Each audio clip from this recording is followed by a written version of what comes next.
degmada Barrey waa magaalo fac weyn kuna taalo xuduudka Soomaaliya waxaa jirta buur ku taalo magaalada Barrey oo lagu magacaabo Gorobaale haddaba buurta Gorobaale ee ku taala degmada Barrey ayaa waxaa deganaa ciidamada Dargiga iyadoo buurtan ahayd meel dhufays lagu galo kuna yaalaan meelo badan oo gabad ahayd degmadan ayaa ahaan jirtay goob ciidan waxaana soo maray jabhado kala duwan balse waxaa deganaanshaha degmadan waqti dheer ku qaatay ciidamada Dargiga oo xiriyo waaweyn ka samaystay walina guriyihii Dargigu uu deganaa raadkoodii ay sii muuqdaan daba waxaan nooga warbixin doono warbixintan kooban ama aan idhaahdee taariikhda kooban ee degmada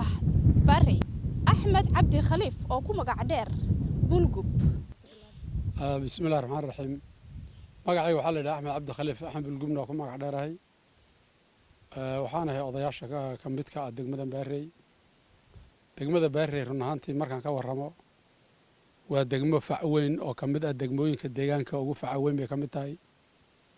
taariikhdeedii iyo jiritaanka iyo aragtideedana waxa qaribay sida u galay waxay ahayd nimankii ah Dargigi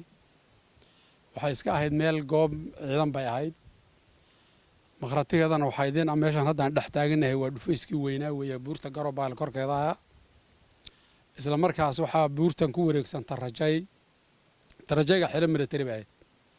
guud ahaan magaalada xilligii la degay xilli aanu aan dhalanin baa la degay oo hore baa la degay meel hadda inaga jirta xagga koonfurta xirada ciidanku degan yahay bay ahayd ciidanka Dargigi baa khasab kaga raray dadkii meeshaas dadkii oo ka barakacay ayaa waxa bilowday dagaalkii 77kii dagaaladaas waxa bilaabay jabhada bilaabay deegaanku leeyahay siiba ciidankii la baxay guul weyne uu hogaaminayay Said Xuseen Cabdulla Xasan isla markaa haddana waxa soo galay ciidamadii militariga Soomaaliya aad baa ciidamada Dargiga halka loogu jabiyay way ka baxeen mar labaad markii ay soo noqdeen degmada waxay un ahayd shacabka si toos markaa uga qaxay wax shacab ku noolaana ma jirin goob military bay ahayd meesha waxaa deganaa 7 brigade oo ciidan baa deganayd meel waxay ahayd run ahaantii dadka lagu gumaado mooyane meel ummadda wax la tarana maynan ahayn adeegyada asaasiga horumarineed meel ay ka jirtana maynan ahayn xero military bay ahayd xero military ahaydna hadda muuqaalkeedii iyo aragtideedaba deen muuqata meeshan hadda agteena waxa ku qoran maxaa dhahdaa taariikhdii ay meeshan sameysamkii waa ku qoran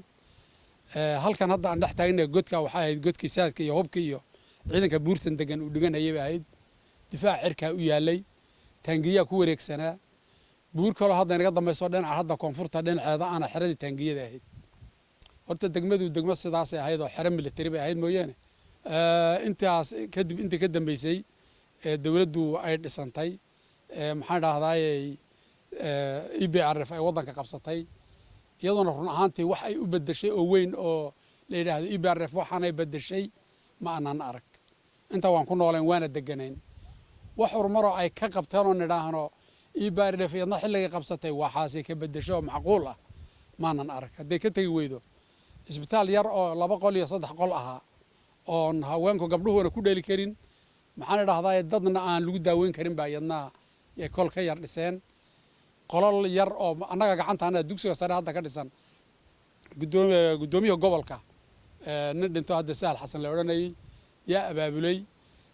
dhisbay ahayd dhisban dugsiga sare ku bilownay ka kala gacantaana ku dhisona bacweyn u ahaa iyada lafteedu horumar saasaanan yeysan u jirin degmadu marka taariikhdeedu waa degmo taariikh weyn dadkii si ay jabiyay ka hormaadana ku leeyahay ciidanka guulan waxay dadka deegaanka u dhashay markay xamili waayeen dhibaatada ay ku hayaan iyo dacdarrada ay wadaan gabdhaha la kufsan hayo xoolaha la qalan hayo geela la iska qalan hayo dhibaatada markii la arkay baa jabhad gobolnadoon la sameeyay ciidanka guul weynaan ku leeyahay maxaan dhadaayay Said Maxamed Cabdulla Xasan baa hogaaminayay ayaa kacay gobolka dhanna ka xoreeyay maxamed siyaad xilligu ka khudbeeyay xilli horta degmooyinkan la xoreeyay baa ahayn wax ciidamada Soomaaliya ay galeen markii dambe gudahaas ay soo galeen ha joogto laakiin degmadan dagaaladii ka dhacay waxay ahayn ciidanka guul weyn la baxay ciidan kale oo Soomaaliyeed intuu hadda galay degmadan dhufaysan waxa ka saaray jabhadii baahan waa la godoomiyay meel walba laga galay markii la godoomiyay eber laga dhigay oo dadka shacabka ah habeenkiina uu shacabka xukumo maalinteena iyagu ay joogaan yaay ka qaxeen dad isla markaa wanaag u haya ummadda maynan ahayn dad dhibaato iyo cadaadis anigan hadda aad arkayso ilaahay ka daamel jid baan ku soo baxay jidka waan ka booday jidka waa laga boodi jiray waxa weeye waa dhibaatadii cadaaska dadku raad qaadaya reerkii raadka uu galay buu laynaya gumaadaya dhacaya oo boob ku sameynaya marka waxa weeye dhibaatadiisu wada wax la akhrin kariyo wax la koobi kariyo midna ma aha iyadu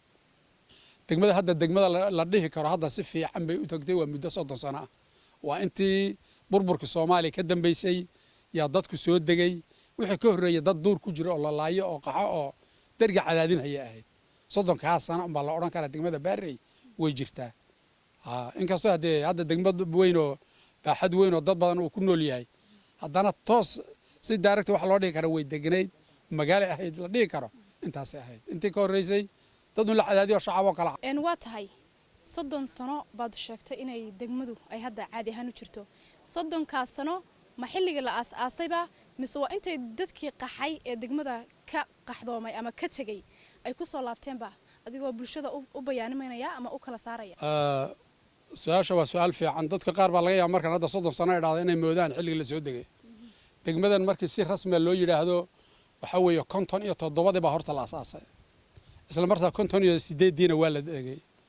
waxa weeye inta ka dambeysay buurta weyn ee hadda magaalada kaga taalo ceelkan ma jala dhanka bidixda ah way xil meesha magaalada ahaan jirtay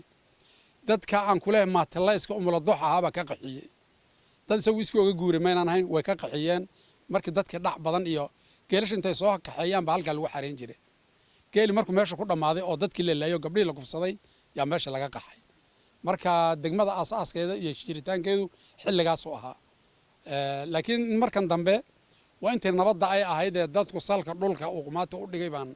yacana ka hadlaynaa waxaa kaloo jirta laag la yidhaahdo baarqayle oo awalkeedii hore wax biyaa aan lahayn gudnaydna balse allah ayaa awood lehee hadda gu iyo jilaalba ay biyuhu qulqulaan kana cabbaan xoolaha iyo dadkaba sidoo kale waxaa ku dabaasha carruurta magaalada iyagoo u soo raadsada qabowsi iyo faakahaysi